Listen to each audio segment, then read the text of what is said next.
Hi, I'm just leaving class and I am downtown Atlanta. I haven't really been downtown this often, which now it's about once a week. I don't want to say in a few years, but definitely not really through COVID. Because if I have something to do downtown, then it's real quick and I go back to my side or what have you. But this is Woodruff Park area. You see this with the waterfalls. Class ended a tiny bit early. I'm waiting for my son. Let's see. See these buildings? The city is phenomenal looking. Like when you see the city from the highway or whatever, it is usually really dope. This reminds me a little bit of the water wall that I used to really love in Houston. It had this rushing water sound and it was just really pretty, and at night it lit up and it was just gorgeous. I don't know if this lights up because may I never be up here at night. I guess when the time changes, because we're going to be in class until December, it will get darker earlier, and when we leave it will be fully dark, and I got to really make sure that I'm not hanging out on the street. But yeah, that's kind of where I am right now. I like big cities. I like the hustle and bustle of Atlanta. It's not the most fast-paced place. I think that New York and places like that are a little bit faster, but definitely it's not a slouch. You're gonna move and groove here. There's a lot of people always. Sadly, there's like a huge homeless population. In fact, a lot of these people sitting at the waterfall in droves or playing chess or whatever, a lot of them are homeless. And that just makes me so sad. I mean, there's got to be some way that we can combat perpetual homelessness. And I know some people probably don't mind, or they're complacent, or they done got used to it, or their mind is gone or whatever.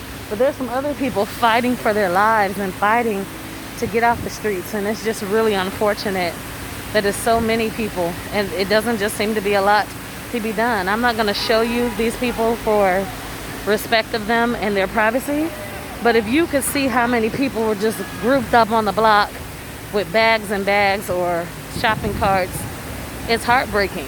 Young people, old people, men, women, just terrible.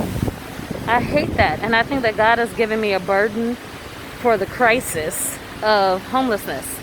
I've been interested in the homeless population and trying to help them a great many years since I was like a teen. I need to do a lot more, but it has always been a burden that disheartens me. Like I always feel a way that so many people are homeless. And we've got to be more proactive and take the initiative and help more. We have to be more empathetic and compassionate. And it's cool to show empathy on the case-by-case basis, or be compassionate and help people when you can.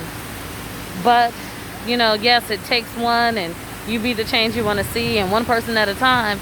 But there has to be some kind of widespread initiative that really helps people and helps the people that want to be helped. Because I have come to see not everybody wants to be helped. And some people are extremely dangerous, and you better watch it. And I can't tell you how many times I've met a man, and just in passing or a conversation, or they ask you for some money, or they say something to you, they end up telling you that they just got out of prison. Not that everybody straight out of prison is dangerous, no, but some people are, and you have to be careful.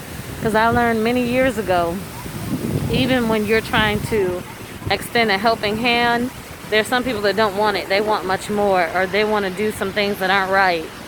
So you have to be careful no matter what you're trying to do. Not even just when it comes to this, but it's a lot of people, and it seems insane to me. And I'm so thankful. As much as I want to get out of my place where I live, I'm so thankful, and I always have been, and I always will remain thankful for the roof over my head, and just having my own privacy, having my own place, not having to share it with anyone but my children. So that is a blessing, literally. So anyway, I'm just talking to you all because I got time on my hands. I was gonna walk to Waffle House, which is supposed to be like 7 minutes away, and it shut down at 3. Waffle House has been really taking it hard with this pandemic recently because I've been really eating them recently. I went to, and you're gonna be like, what, girl? But I have a taste for what I have a taste for, and then I almost don't like want anything else if I'm gonna go outside food. And so I wanted some Waffle House the other day, went to the one by my job. There was one cook, one waitress. Apparently she was about to get off. She was on the phone trying to locate the next server and acted a fool and didn't want to take any orders, didn't want to do nothing.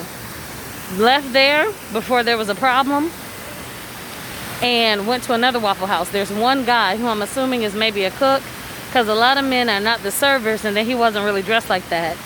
He was the only person there, so they were closed because he's the only one that showed up to work. And he said nobody wants to work anymore. And then we went to a third and final Waffle House. All of these are in the same area within 5 minutes or something. But, you know, because Waffle House is everywhere. But we went to a third and final Waffle House, and they had one cook, one waitress, but she was jovial, and, you know, she was happy to take my order, and the guy cooked really some pretty delicious food. So, like, it's like, wow. So this one probably closed at 3 p.m. because there was maybe nobody to work it. I don't know. But that's what's been going on at Waffle House, and really quite a few places. But specifically, Waffle House has been struggling to keep their people. It's like on the weekends, they're packed, and people are there, 3, 4, 5 people. During the weekdays, even though people always go to Waffle House, I went to Waffle House earlier. And it had quite a few cars outside of it that I had to be like, is this a Wednesday? Like, why are these people here for breakfast? And I guess some of them were the staff, but they were there today. And that was one of the ones I went to yesterday. In fact, I think the one, not yesterday, whenever, the other day, and that was the one I think that eventually did get me some food. So it's rough out here for these Waffle Houses. So I would say I'm gonna walk around a little bit, but Chris has to be able to find me. So I guess I'm gonna stick close to where I was and see what I could rustle up, or I'll just get some food on my side of town. The class, we had a pop quiz, and I did not do well on it because you had to watch all these little videos, and I don't remember these videos telling me that 18% or 83% of marriages get messed up and all of this. So there's a lot of little things that I did not remember. So I have to do better next week. But anyway, yeah, I'm out. Bye. Take care. Be safe.